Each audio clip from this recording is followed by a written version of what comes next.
அனைவருக்கும் அன்பான வணக்கம். தினம் ஒரு திருக்குறள்.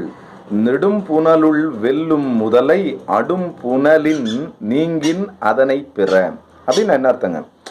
ஆழமான நீரில் என்ன பண்ணுமா, முதலை எந்த உயிரினம் வந்தாலும் முதலை அடித்து போட்டோம்.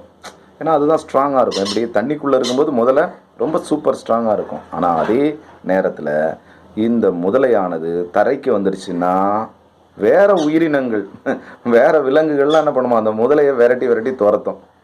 அப்போ முதலை எங்கே ஷார்ப்பாக பவர்ஃபுல்லாக இருக்கும்? தண்ணிக்குள்ளே பவர்ஃபுல்லாக இருக்கும். அதே முதல்ல தரையில் வந்துருச்சுன்னா அதுக்கு எந்த பவருமே இல்லை. வேற உயிரினங்கள் கூட அதை துரத்தி துரத்தி விளையாடும். சரிங்களா? இதில் வள்ளுவர் என்ன சொல்ல வர்றார் அப்படின்னு சொன்னால், அவங்கவுங்க ஏரியாவில் தான் கெத்தாக இருக்க முடியும். வேற ஏரியாவுக்கு போனால் என்ன ஆகும்?